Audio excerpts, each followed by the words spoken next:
I've got it already recorded. Lovely. Sounds Hey good. man, hey. So look. So I'm gonna start by giving you your flowers. I've got nothing scripted. I don't know how this is gonna go, but this is the 13th episode of my podcast. I decided, you know what? Let's just jump into it. Try doing a podcast, and I've got you on here. So let's start. Let's start it like this, bro. A lot of people jump in this space, and they kind of find the players already existing. They don't know the history. They don't know what somebody has gone through to get to where they are. So I thought I would give you a picture of what I found when I got in this space that sort of led me to be where I am. And then I'm going to move it on to you to do the intro so that everyone gets to know who you are from your perspective. So I get into running, and I'm struggling to just maintain running even 1K without having to stop, 5 minutes without having to stop. And I find all these other people that do this standardly. You know, it's straightforward to them. The people that stuck in my head were the people that were juggling family life, because I found it hard to do that bit. The people that had maybe established a presence on this YouTube thing because I had aspirations of doing the same. And then I find out the guy's African too, going boom shakalaka all over the place. I'm like, wait, who's this guy, right? So I then look into you, and I found you to be a staple in the things that I watch. And Nick Bester. Then I started seeing, actually, hold on. The biggest thing about this guy is not his running. He also has a community behind him. It's people like that, you know, like the running channel. I even like people like 4D Runs. The people that, oh yes, they have their name sort of tagged to what they're doing, but on your Instagram, you're showing other people's PBs. And I'm like, wait, what's going on here? Oh, he's a coach. I'm thinking, what's going on? So there's a community. And that's what kind of got me sticking around. And then I started to see married man, you know, guys juggling kids, and you're doing this. How do you do this, you know? And so then you got to know who I was, and you seemed approachable and welcoming. And I thought, you know what? This is a guy that's rare within these, because I've gotten to meet a few people. Not everyone is in real life how we see them on the screen. And maybe you're like that with me. I don't know. But I just thought, you know what? This guy definitely is. And I changed my channel and my forums to be bigger than running. And I would like to sort of just put you in that to go, yeah, don't get me wrong, I like your running. I could never relate to the kind of running you do because, you know, even though I'm going to pace you to your marathon PB one day, you know, but with that said, I want you to know how I see you and what led me to kind of go, it would be an honor and a privilege to have you on this podcast. This is the first guest I have had, apart from my son. You know, he doesn't count. He kind of lives in my house. So I thought, you know what? Let's get you, and it was such a joy that you accepted, and it's so good to have you on here. So let me throw it back to you to do your intro so that the people that kind of watch my YouTube, Instagram get to know who Nick Bester is. So over to you. Who's Nick Bester, and who are you? Aubrey, you're a legend, my friend. Thank you. That's honestly one of the nicest intros I've ever had, and just honestly, just such nice words. And yeah, you know, I'm a performance runner myself, but running is so much more than performance running. And I think when you hear stuff like this, it really, you know, satisfies me even more than achieving like a PB and stuff like that. I've always said, you know, PBs are one of the sweetest feelings in the world, especially when you work so hard and the margins are tight, but helping others achieve their PBs and seeing the satisfaction, and if you make like an active difference in someone else's life, it's incredible and so rewarding. So yeah, I'm privileged and lucky enough to be in this position. But these impromptu calls and chats, let's say, are the best. No planning goes into it. You know, we're all tight for time as well, so you don't necessarily have time to plan. If you plan too much, then that takes away from, you know, family, running, work, and all those other bits and pieces. That's right. So we take it on the fly. We wouldn't have it any other way. And yeah, I'm really keen to catch up with you today. And I've also like recently started a podcast. I'm probably about 13 episodes deep myself as well. There you So go. yeah, I might just have to air this on my podcast at some point. Do it. Do it. Honestly, do I'll it. invite you you invite me to your house, I invite you to my house. Let's do it. Let's do it. But yeah, I really, it was a no-brainer me accepting this podcast request. Obviously, things get quite busy, and you got to. That's been an adjustment for me over the past few years. Is in the beginning, I could say yes to everything and get back to everyone all the time. Yeah. And then it hits a certain point where if you do that, you really overstretch yourself and it's impossible. So you have to prioritize stuff. But yeah, when I saw your message, it was a no-brainer. And I've seen you around. I think the last time I saw you was at New York Marathon at the start. Yeah. And it was good to catch up with you then, and it's good to catch up with you here. So yeah, really keen to chat with you today. And I think you pretty much summarized it quite nicely in the beginning and this still happens to me on a regular basis. So I've been running for 12 years now, but running started as a hobby, and I was working in the corporate space when I did it. And I sort of only went full time into running, coaching, content creating, community building, let's say. Because if someone asks what do you actually do, it's quite a long answer. Like everything's sort of like intertwined. I'm always like trying to have like new merchandise ideas. There's always bits and pieces on the go. Like I think running, it's the most basic, humbling sport that keeps you honest, keeps you working hard. And I always say it's so hard for everyone. And I think when people see quicker runners, they think it's not hard for them, but it's just as hard. They just may be able to handle it a little bit more. Their bodies can handle a bit more. But if you take that approach that you take towards running, with that, Nick, right? So I've had conflicting views, and I think I've never actually thought of the word I'm a performance runner. I think that then brings that specificity in that kind of running. But there've been people that kind of say two people are running a 10K, right? And one can finish the 10K in 32 minutes. The other person finishes a 10K in 1 hour and 20 minutes. Depending on where you are, you're likely to side with one view that says, actually, the person that's struggling is the one that run it in 1 hour and 20 minutes because they've been out there for so long. Whereas the person that goes, actually, no, the person that run it in 32 is the one that's struggling the most there. I don't want you to choose which one is which, but I want to just address the mentality. Why do you feel people want to side with one? Why is there a comparison as opposed to just embracing actually these two people? One has managed to run the 10K to finish it, whereas this one has fine-tuned their body to be able to do that 10K in 32. Why do you think there are two camps always going at each other and not simply stepping back and celebrating these two runners have just run 10K? That's a brilliant question. You know what? I think because as humans, naturally, we compare ourselves to people and to other things as much as we shouldn't. And it's always about being the best you. I think you'll do a 10K time and you'll look at someone and be like, wait, they did the same 10K time. Like I can be a little bit quicker than that. Or so naturally we start comparing, right? And then you think, okay, cool. Let me compare myself as a 1 hour, 20-minute 10K to a 30-minute 10K.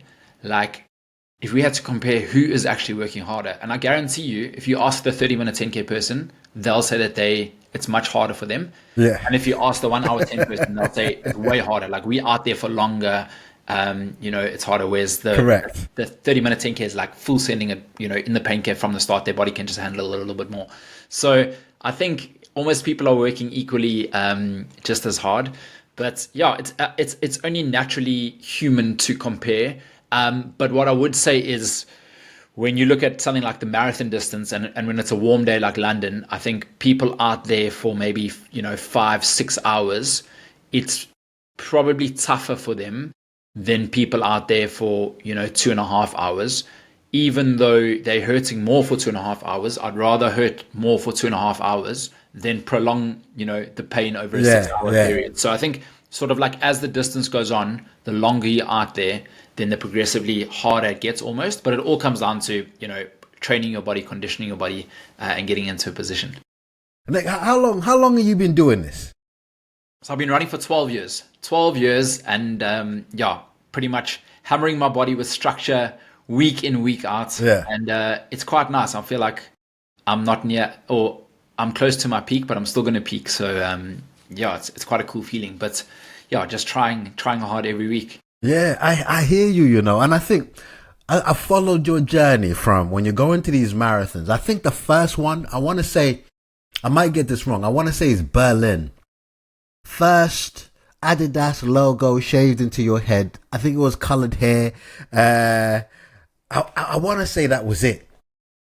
Now there's been, and you say the word in here, but because the margins do get tighter, like me. Don't get me wrong. I'm in the best position ever. First marathon's 4 hour 25. Okay, I'm trying to beat that in an upcoming marathon.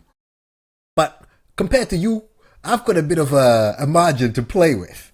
When you get to where you are and you're chasing, I'm talking seconds. I've been following your 5K journey and you're now chasing seconds, which could be the difference between hugging a corner at some turn, or how do you deal with fully knowing you've pushed yourself and you have to find little gaps somewhere just to get a quicker time? Oh, I love it. You know what? Yeah. So my first marathon was 3 hours 17, and then after that was sort of like sub 3. And you make massive gains in the beginning and make big chunks, and then you get used to that PB feeling of like PBing every year, like you're getting faster every year. And that happened. I've been running for 12 years, so that happened for the first 10 years basically. It was PB after PB, and it became normal. Yeah, It was yeah. awesome. And then eventually I hit a bit of a plateau. Sort of when the second child came. One feels like 1, 2 feels like 7, and then I regretted not going faster before I had kids. But you know what? We as runners, like, we love a challenge. We wouldn't have it any other way. So then we find ways. It literally, like 42.2 Ks, I ran 2:20:08, so 8 seconds over at Berlin in 2022. And then I had multiple attempts after that, and I got within seconds and minutes, but I didn't beat that time. And it's crazy to think, like, could I not have found 9 more seconds, or I was working harder than I'd ever worked before by far to find 9 seconds over 42.2 kilometers, which is, way less than half a second a kilometer. So when you think about it like that, it almost like doesn't make sense in your mind. You're like, surely you can just find it. But the margins become so tight that actually, 10 seconds, 9 seconds over 42.2 Ks does mean changing things a little bit, tweaking things a bit more, working harder than normal. And yeah, that's what it's come down to. So unless you're going to make a significant shift in your lifestyle where you're going to live a professional athlete life, put yourself in high altitude, eat, sleep, train, repeat, change things significantly, then you're going to make a significant shift to your marathon time. But I'm kind of in the position where actually I'm not a professional athlete. Like, I want to be the best athlete that I can, and I'm not prepared to sacrifice any family time away. So let's live this life that I'm living, trying to balance all these things, but try and improve at the same time. And I'm like, that gives me more satisfaction than if I had to sacrifice and go put myself in the mountains for a couple of weeks and shave off. I hear you, man. So, I hear you. So to finally break 220 with, all those other elements was like, it just meant so much more. Man, and for me, having experienced a marathon myself, I won't lie to you, it's nowhere near at the scale that you're doing it in terms of pace, but it's still a marathon. That thing, I'm telling you now, if Lucifer was a sport, it'd be marathon running, because that thing hurts, right? I'm telling you now, I got to a point where emotionally I connected with you, and the man finally achieved the sub 220. And I felt like I was there with you. You know what I mean? I was like, wait, hold on. By the time this guy finishes, you can double his time and still not get my current marathon time, which I was running. And I was so impressed with that. And only because, like you're saying, you haven't gone to that altitude training where you're out in Flagstaff or anything like that. And then you've got 2 kids. And that part, to me, how do you deal with knowing you've got double threshold session here, but you also have sports day at the primary school over there? You then also need to pick up from nursery. Oh no, you're up at 2 a.m. because they've decided they're not going to sleep in their own bed. Oh, and by the time you're dealing with that, you also have a marriage you're dealing with. And the missus says, oh, you're in the doghouse. Oh, I could go on and on. Yeah. How are you juggling with, because it's not as romantic as we like to pitch it sometimes, being a dad, being a husband, a fiance, whatever it is. There are dark times that come with that. And then you're dealing with, and I'll touch on the next bit in terms of the emotional side of then the social media Nick Bester. But I'm more interested in how you deal with daddy, how you deal with husband, all of that in the midst of all this running. For sure. So you know what? It's probably one of the most commonly asked questions I get is, how do you find the balance? And I think I get asked that a lot because a lot of people are trying to find the balance themselves, So I think, first of all, I never get the balance right. I think it's impossible to get the balance right. There's too many things to balance, but it's all about trying to get it as right as possible. And sometimes you get it fairly close and sometimes you don't. Like, your training can go well, but then you haven't had a date night in 6 months type thing. Or, you then up your social game and then your times start dropping.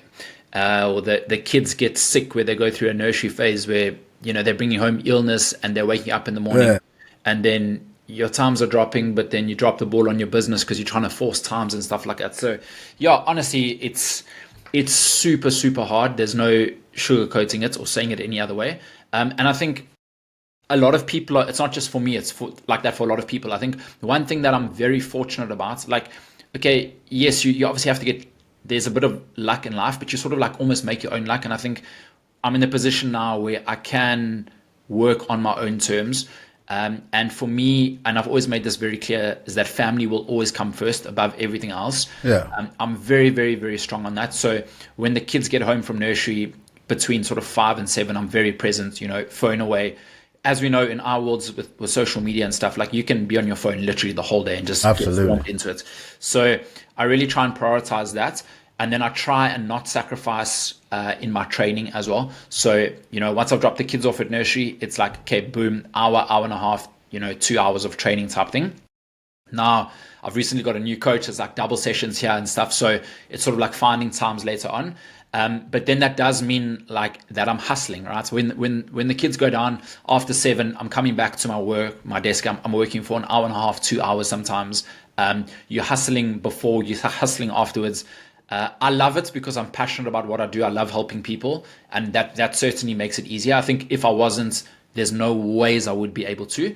But like I said, the biggest thing for me, I think, is that, I'm working on my own terms, so I'm able to shift things around that works best. And often I'll tell someone, sorry, I can't jump on this call because I'm training or I've got to run. And in my world, that's perfectly acceptable. And I think in most people's world, that should be like, I wish the corporate way was like, I've been in the corporate world for 10 years, but imagine if you said, sorry, can we just shift our lunch meeting by half an hour because I want to get out for a lunch run? I think that would be, almost like unheard of type thing. But maybe, the way the world's going and more people are running, more people are realizing the physical and mental benefits of it. And I think with how busy things are, there's a little one there in the background. Come quickly. Hello. You need to put these on so you can hear Nick. You need to move a bit this way because hello, can you hear me? Wow, did you do face painting today? No. What's that, stickers? Yeah. That's awesome, I love them. Do you want to see my medals in the background? Are you going to get as many medals as that one day? That is loads. Yeah. If ever you're in Winchester, you must come visit and you can try some of them. Hold on. What did you want? I don't... What were you calling me? To see your flowers? Alright. Oh, is this my one? Oh, you're very sweet. I got it from the other flower pot. Okay, fine. So you carry on. Let me finish speaking to Nick, my friend, and then I'll come. We'll finish the magnet bingo. All right. I love that. Just to touch base on that one last bit is that I listened to Stephen Bartlett's podcast. So I don't know if you ever listened to his podcast, but A Diary of a CEO. Yes, exactly. Mm-hmm. And one thing stuck with me that I've used going forward is that he said he doesn't have any meetings before 11 a.m. in the morning. Now, I know very few people are fortunate enough to do that. Thankfully, I am fortunate enough. But so I never have a meeting before 11 a.m.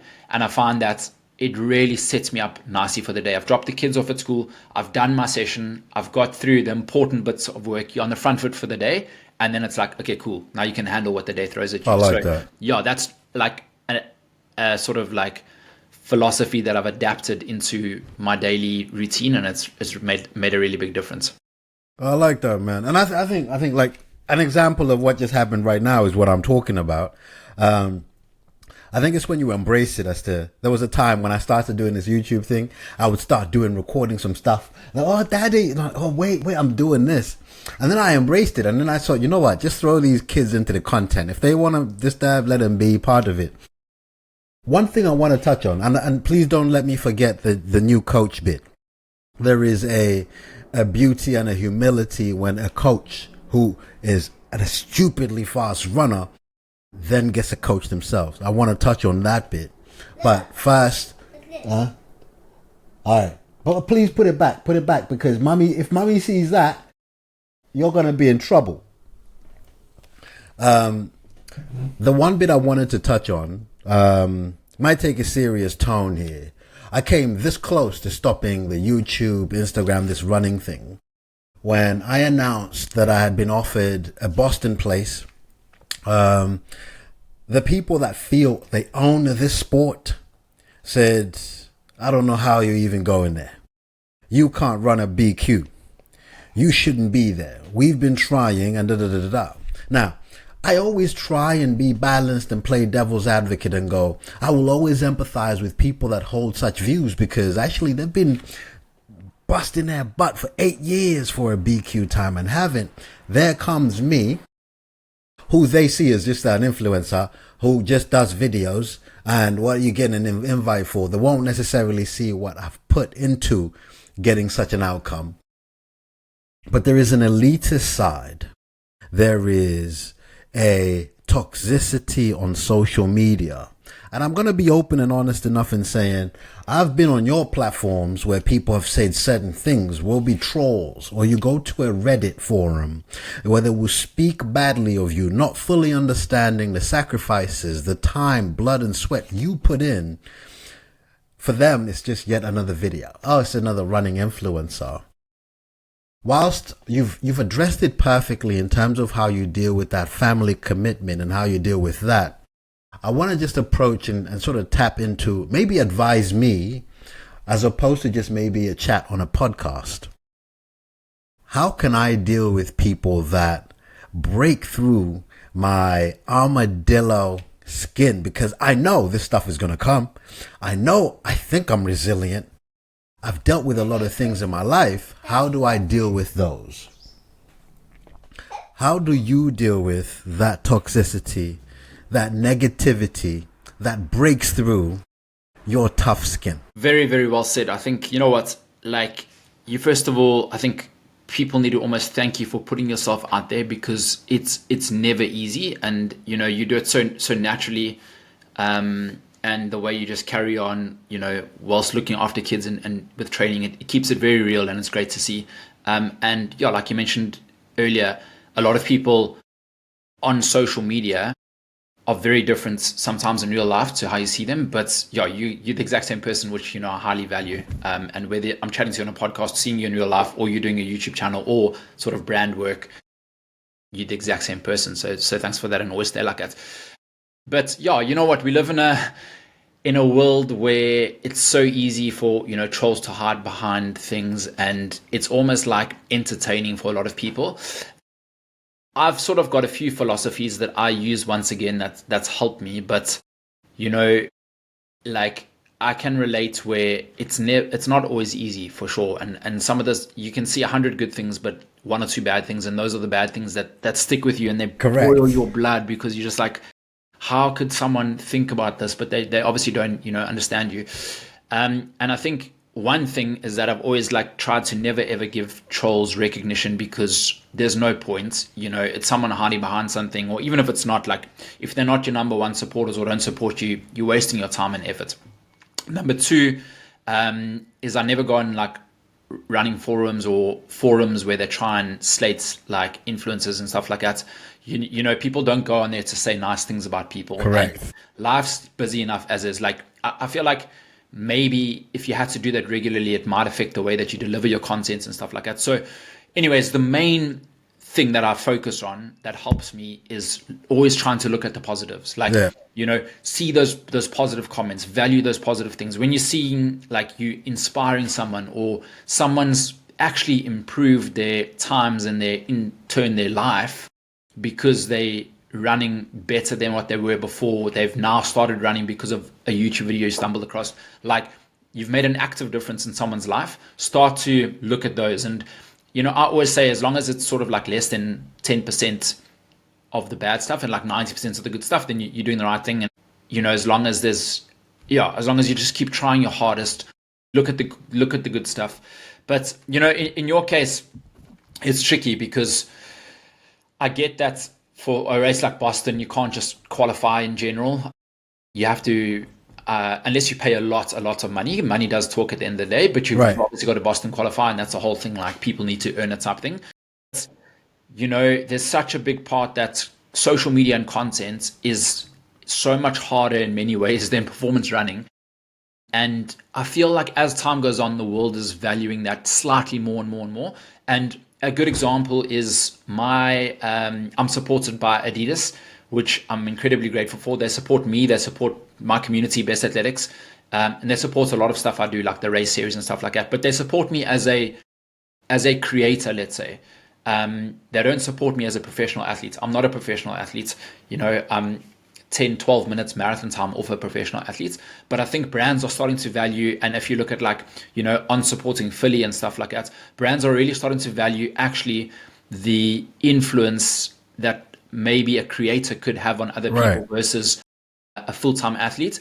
And I think as time goes on, brands are going to realize this more and more and more. And I encourage people to make content. It's putting yourself out there is one of the hardest things. Absolutely. But as long as you mentally prepared to, maybe see things that you don't want to see, and once you do it and you get over it, it makes you stronger every time, then like it's incredible. And I feel like it's so easy to run with a head cam, or start your own YouTube channel or Instagram. And I get that no one can do it, and I get that not everyone can do it, but I encourage people to do it because the more the better for all of us, and it's great to see. Yeah. I think for me, and don't get me wrong, I am grateful for the traction and the community that sort of kind of come around what I'm doing.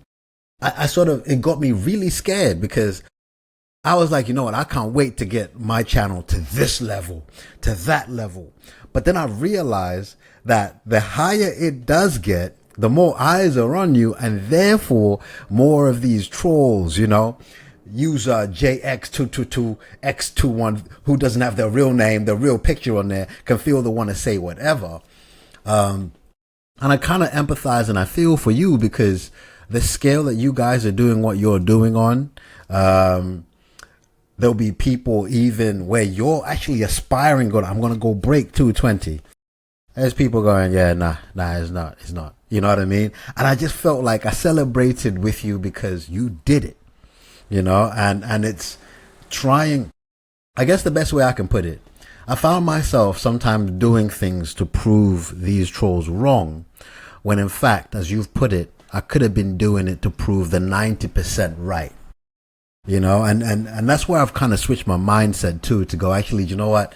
If I go into my shell because some trolls decided to, I'm doing a disservice to the 90%, so that's one of the things. Really grateful for that. Let's touch on this coaching thing. Why the heck do you have a coach? You know what? So like I said, I've been running for 12 years. I've never ever had a coach until a week ago, literally. I think mainly because I'm a coach myself, and I love, we're living also in a day and age now where everyone's sharing stuff on Strava. Like, you can see into people's trainings. It's pretty cool to see. And I've loved like seeing bits and pieces and then trying to work out what works best for me. And it's like, I use myself as a test case. And then if it works for me, I'm like, okay, this is a great session. This is a great structure. Like, let's put it in place for some of my athletes. Maybe on a smaller scale, depending on their ability, we'll take a session away here. We'll add a few reps here, but this is great. So I've really loved being flexible with my training. And I think the biggest thing for me is like, I need flexibility in my life, because like we said, life gets so busy with kids with work and stuff like that, where on some days and some weeks I can fit in a lot more training, whereas other weeks, you stretched and you have to prioritize business and family. Right. So that's sort of like put me slightly off the idea of having a coach in the past. But I feel like my new coach Neil, he's a family man himself. He made the Winter Olympics previously. He's got a lot of knowledge, and there's a lot I learn and take forward from it. And I'm kind of like, okay, yes, I've been running for 12 years now. I'm sort of like at the peak where I am at now. If I keep doing what I'm doing week in, week out, then I'm going to get the same results, maybe like a second here or there. But I'm like, but maybe if I adopt another training strategy, like I could make a significant gain or significant shift. So I was always open to it until the right person came around, and it's finally come around, and I'm ready to take it on. And you know what? I've been loving it. Like I've finally, I think, got that feeling that a lot of athletes who have a coach, or maybe even a lot of my athletes get, where it's like, it's just nice to have a coach and bounce ideas off sometimes, or have someone hold you accountable, that accountability thing. And it's like, now I'm not just running for myself and my social media and those who support me and my family or whatever. I'm now running to try and like impress your coach type thing as well. And it's just that accountability thing I'm really enjoying. No, So I that's like been that. cool. I like that. And also, just got a few more points to land with you. I was wearing a different t-shirt before I came on. Like, hold on. Having a chat with Nick Bester. I better get my 3 stripes on. So I went and found this Adidas t-shirt, brought myself one of these. It has to be on brand. I've just started running, Nick, and I'd like 1 pair of shoes. Just 1. Later on, we'll see if we can stretch my budget to 2. But right now, I only want 1 pair of shoes. I've just started running. What's that pair of shoes to you? I would go with the Boston 13 or the Supernova range. So the Boston 13 or the Supernova range, both of them are like a all-purpose shoe. So you can do your easy runs in them. You can do your longer runs in them. You can do strides. You can do tempos. You can do heels. So that's like, those are the 2 shoes. I would say if you open to lighter carbon fiber shoe, then go with the Boston 13. It's a little bit more of a performance shoe. If not, then go with the Supernova. It doesn't have any carbon fiber in, but in the Adidas range, those are the 2 I would recommend for Love that. the one Love shoe. that. The Supernova Rise 2 came out with this campaign where they said, just have a nice run. And honestly, I always love the marketing genius between some of these. So Adidas's 2 campaigns that they ran, have a nice run with the Supernova Rise. I was privileged enough to be part of that campaign, and I loved it simply because we go out running sometimes and you obsess over the pace, the stats, heart rate, what was my cadence, all this kind of stuff. Whereas this campaign was just simply saying, man, just put your shoes on and go have a nice run. And that's the Supernova Rise. A lot of people have made a hype about the Evo SL, so I thought you would call that in, but I like that you're saying, actually, if you're looking for one that is sort of all-purpose, even with the carbon, with the racing, Boston 13. Yeah? The Evo SL is definitely up on the list as well, and I was thinking of that, but I didn't want to throw 3 options when you asked for one. Absolutely. But Absolutely. yeah, it's sort of like, that's definitely hit the market hard, and runners are loving that more than ever. So ranks right up there too. Okay. I can just about afford a 3. Actually, wait. Let me fix the camera for this one. All right, Nick. So the missus has said I can use some of the budget for the house on 3 pairs of shoes. I'm about to extend my running rotation. Now I know you're a 3 stripe man. What is your 3 shoe running rotation? Okay, so let's go with your easy run daily trainer. So let's go with an Evo SL. Okay. All right. It's a softer shoe. So softer shoe, no carbon fiber, happy days. Okay. And you got a nice wife to give you this budget. That's all. Then your next shoe. I'll let her know. Nothing some flowers can't buy.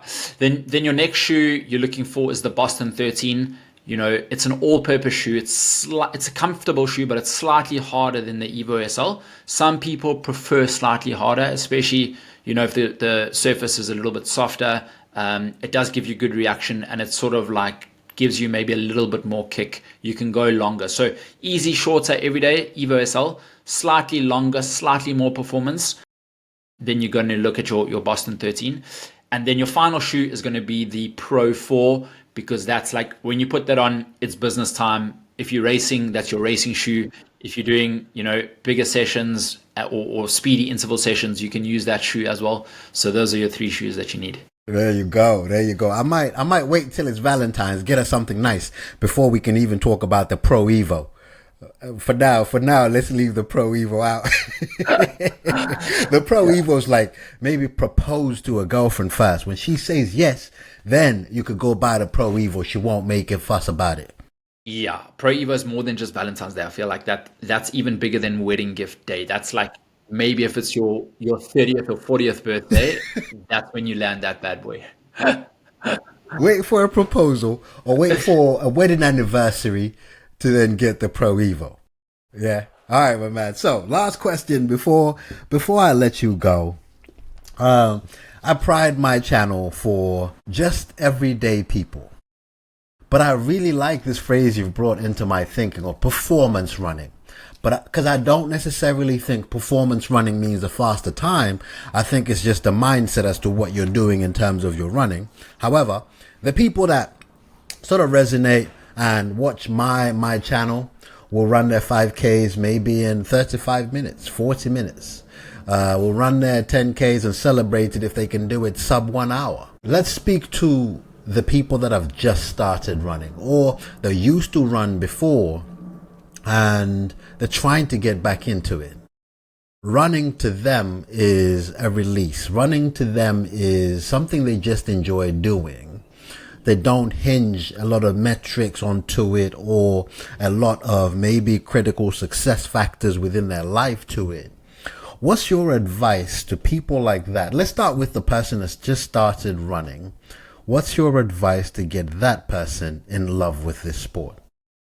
So there's a huge pool of people like that, and I'm glad you attract, that to your social media, and hopefully I build my content in a way that it's relatable to a lot of people like that as well. I think, often I'll see a YouTube comment of someone that's, just under an hour for 5K or something. And that gives me a lot of satisfaction because it's like, okay, cool. We go through it together. So I think my best advice to someone starting out like that, or that sort of, assigns a bit of time to it, but doesn't let it consume them too much. One is that we actually all have a competitive side to us. Like if we all do a race, no one wants to come last. Some people are more competitive than others, but like for that reason, I think you should always try and be the best possible you that you can be. And if that means you're breaking 50 minutes for 5Ks or 40 minutes for 5Ks or, 20 minutes for 5Ks, whatever it is, like it's always about being the best you. Surround yourself by people that will bring out the best in you, and maybe like a good training partner, people to hold you accountable. But ultimately, like if you being the best you, that's actually what matters. If other people are smashing it out there, amazing, good for them, be happy for them, but just try and be the best you. And the other thing I would say is just snap out of that comfort zone. In the beginning, maybe just once a week. And then once you're used to that, just twice a week. And this is something I'm a firm believer on. Like if you just do your easy runs on the same route at the same pace all the time, you will improve for sure because your body adapts, but you'll improve at a very slow rate. Whereas if you just snap out of that comfort zone just once in a week, your rate of improvement then starts amplifying. If you start snapping yourself out of your comfort zone twice in a week and you're being smart in other areas of your life, then your rates of improvement will really increase. And it's nice to improve. Like you feel good, it motivates you. You go into life motivated. I promise you, you'll smash it in other areas of your life. And by snapping out your comfort zone, I mean like maybe throw in an interval session, let's say. An example might be like 5 times 2 minute harder efforts, 1 minute easier recovery. Like your heart rate's then going up. It's uncomfortable. You're thinking like, can I sustain this? This is a weird feeling. And then you're not enjoying it while you're doing it to a point. And then afterwards you're like, whoa, I got through that. That was amazing. Yeah. Like these endorphins I'm feeling are more than normal. And then next time you can do maybe another rep. Maybe something like, even 10 times 200 meter efforts, whatever the case is, like just really snapping out of that comfort zone. And then the next week you might do like a few heel sprints. That's how you start. And then once you start snapping out your comfort zone, you'll start feeling those improvements. And trust me, the rest will be history. Okay. Now you can't hear it because I've got headphones on. So just wait for me. Wait for me 2 minutes, and then we'll carry on the game. Okay. Nick, I think for me, it's an absolute joy to have people like you in this sport. Not only that, you could be in the sport, you could be a coach, but I personally want to thank you for sharing yourself with us. I think, don't get me wrong, I think say if this was basketball and I was playing basketball, I think for LeBron James to tell me I'm a good basketball player, I kind of go, hey, hold on. If LeBron James is saying this, I better pay attention, right? For me, if I know this won't sound very humble, but if I can be LeBron James in this situation and you're rookie basketball player over there, I hope my words bring encouragement to you in telling you that this running space, this running YouTube thing is a much better place because you're here. I want you to know that, because there is a passion you can't teach. There is an obsession, a healthy obsession you have with this sport that you can't fake, and whilst I watch a lot of channels, I am a full believer, a full fan of everything you're doing. I just want to see you win. I want to see you do well. And I personally want to thank you for putting yourself out there, especially during this spout that I just told you about, where I felt like quitting. I started to see that actually, you know what? I feel like the more radical, the more passionate, the more everything you are, everything comes at you in a magnified way. That the support is really there, but so is the toxicity, the hatred, and all this kind of stuff. But I just simply want to tell you, there are people that I watch with full trust. The channels like Believe in the Run, I love those guys. Your Kofuzi, your Ben is running without any reservation. I just want to tell you, man, keep doing what you're doing. This place is far much better. YouTube is far more enjoyable with you around. Thank you so much, brother. Honestly, your words mean a lot to me, and it's not always easy, but it's always worth it at the end of the day. And if ever you have a tough day or frustration to vent or anything like that, just think like running is the best form of therapy for sure. And you can use everything as fuel, whether it's stuff you want to see, whether it's stuff you don't want to see. Use it in a positive way. But yeah, it's been awesome to see you put yourself out there. And I think that's one of the coolest things. Like we never would have met if you do that stuff. So that's a clear example of how much positive and goodness comes out of that. So when you're going through tough times or whatever, just think of that. It's always worth it. Absolutely. And yeah, I made a promise to you a while back, and I'll stick to that promise, that whenever you're in shape and you're feeling good, that I'll pace you to maybe a 5 or a 10K PB. Let's so go. you let me know the time and the place, and if it works out, I'll be there. This marathon training is killing all my speed, man, because I'm trying to do things for long endurance. But I've got Sydney Marathon coming up, and this is the last question I had for you. I've got Sydney Marathon coming up. Once I get that out of the way, about to be on the flash speed demon mode. My current time is 22:08. I just want to ignore all of that and just go, I'm going to try and go sub 20. So that's what I want to train for. In fact, might need to find me if you hear of a good running coach, Nick, let me know. Anyone that can program me a sub 25K training plan, let me know. That sounds awesome. That sounds awesome. Get Sydney out the way, recover properly, and I'm more than happy to help you out, and we can smash those productive sessions. Boom. You need to find over 2 minutes, so it's not going to be easy, but there's only one way to find out, and that's to give it all you've got. Absolutely. And I've got a question for you though. What distance do you prefer training for in racing? The marathon or the 5K? I have to tell you, I love being humbled and love being exposed. I did the 5K and 10K so many times I knew where I stood. The marathon distance is still a question to me. My first one was 4:25, and then I totally died in New York when I saw you. Did that in 4:59. And then I said, you know what? I'm never going to walk a marathon ever again. Parts of the bridges I had to walk. And then following that, I then did Osaka at 4:47, and I told myself from this 4:47, each marathon from now on will be faster than the last one. Boston was then 4:29, and I felt myself within then. But then, of course, Boston was followed by London, being a week apart, and London hit us hard with that weather. I almost don't count London. So the goal is Sydney has to be faster than 4:29, and then we get faster each time. But to answer your question a bit more succinctly, I would say the marathon is much more rewarding as an accomplishment, whereas the 5K is it's just so sadistic and it's just painful. But it's a bit more rewarding when you kind of put yourself in pain cave the whole time. Whereas the marathon, there are times you stop at the water station and, and stuff like that. I think that's the difference.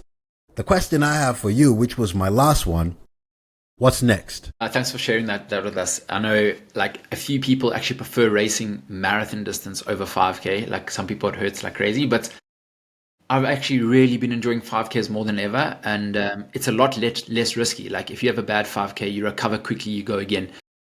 London Marathon comes around, warmer weather, you go for it. You're not on top of your game. You explode. Like you got to. You spent however long preparing for that one day. So it's so risky. Marathon running is such a risky business. So yeah, I actually think I'm enjoying 5K racing at the moment a bit more. But what next for me? So my next main marathon is Valencia Marathon. I think in my world, Valencia Marathon is almost like the most stacked. You're going to have big groups. It's like, a quick times. So I'm really going to try and get in as best shape as possible. But I'm doing a lot of shorter stuff between now and then. I'm loving the shorter stuff. So in actual fact, tomorrow I'm doing Battersea Park Run. I'm trying to chase an elite runner. Let's say he's a 13:34K runner. I'm 14:34. So he's super fast. He's within a minute of the world record, this guy. Most humble guy ever, Jack Havinger.